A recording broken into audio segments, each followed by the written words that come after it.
Shalom, selamat datang di program Baca Alkitab Setiap Hari oleh GBI Jelambar Timur bersama saya, Charlton. Hari ini saya akan membacakan kitab Kisah Para Rasul pasal yang kedua, Pentakosta. Ketika tiba hari Pentakosta, semua orang percaya berkumpul di satu tempat. Tiba-tiba turunlah dari langit suatu bunyi seperti tiupan angin keras yang memenuhi seluruh rumah di mana mereka duduk.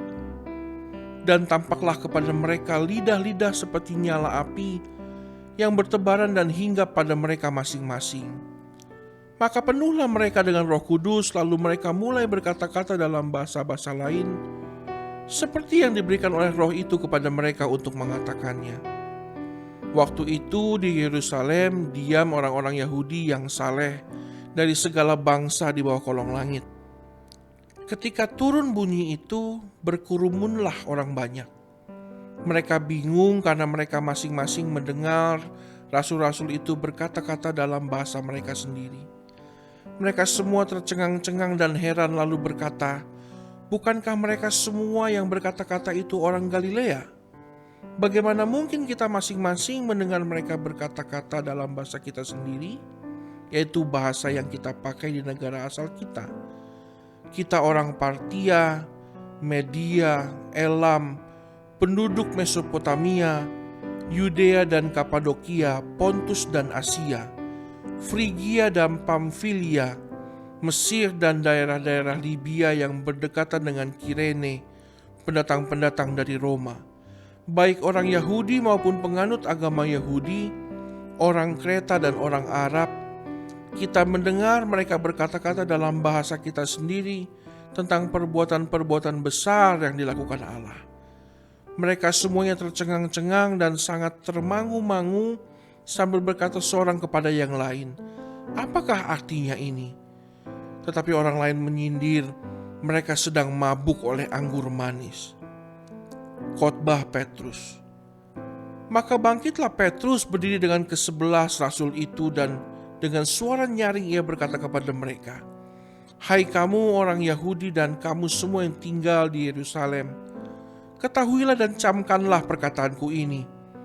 Orang-orang ini tidak mabuk seperti yang kamu sangka, karena hari baru pukul 9. Tetapi itulah difirmankan Allah dengan perantara Nabi Yoel, akan terjadi pada hari-hari terakhir, demikianlah firman Allah, bahwa aku akan mencurahkan rohku ke atas semua manusia, maka anak-anakmu laki-laki dan perempuan akan bernubuat, dan teruna-terunamu akan mendapat penglihatan-penglihatan, dan orang-orang yang tua akan mendapat mimpi. Juga ke atas hamba-hambaku laki-laki dan perempuan akan kucurahkan rohku pada hari-hari itu, dan mereka akan bernubuat.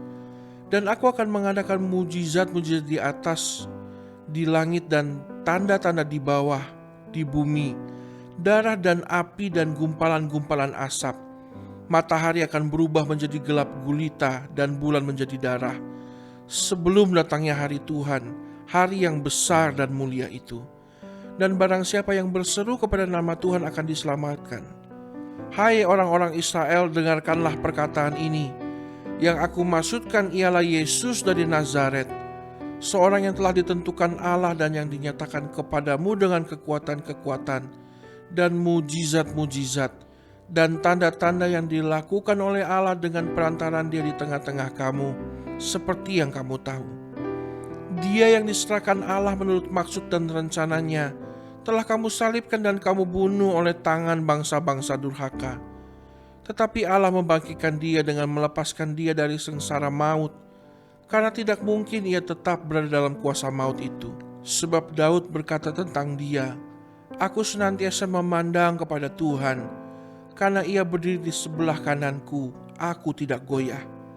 Sebab itu hatiku bersuka cita dan jiwaku bersorak-sorak, bahkan tubuhku akan diam dengan tentram. Sebab Engkau tidak menyerahkan aku kepada dunia orang mati, dan tidak membiarkan orang kudus-Mu melihat kebinasaan. Engkau memberitahukan kepadaku jalan kehidupan. Engkau akan melimpahi aku dengan sukacita di hadapan-Mu. Saudara-saudara, aku boleh berkata-kata dengan terus terang kepadamu tentang Daud, bapak bangsa kita. Ia telah mati dan dikubur, dan kuburannya masih ada pada kita sampai hari ini. Tetapi ia adalah seorang nabi dan ia tahu bahwa Allah telah berjanji kepadanya dengan mengangkat sumpah bahwa ia akan mendudukan seorang dari keturunan Daud sendiri di atas tahtanya. Karena itu ia telah melihat ke depan dan telah berbicara tentang kebangkitan Mesias, ketika ia mengatakan bahwa dia tidak ditinggalkan di dalam dunia orang mati, dan bahwa dagingnya tidak mengalami kebinasaan. Yesus inilah yang dibangkitkan Allah, dan tentang hal itu kami semua adalah saksi. Dan sesudah ia ditinggikan oleh tangan kanan Allah dan menerima Roh Kudus yang dijanjikan itu, maka dicurahkannya apa yang kamu lihat dan dengar di sini. Sebab bukan Daud yang naik ke sorga, malahan Daud sendiri berkata, Tuhan telah berfirman kepada Tuanku, duduklah di sebelah kananku, sampai kubuat musuh-musuhmu menjadi tumpuan kakimu. Jadi seluruh kaum Israel harus tahu dengan pasti bahwa Allah telah membuat Yesus yang kamu salibkan itu menjadi Tuhan dan Kristus. Ketika mereka mendengar hal itu, hati mereka sangat terharu. Lalu mereka bertanya kepada Petrus dan rasul-rasul yang lain, apakah yang harus kami perbuat, saudara-saudara?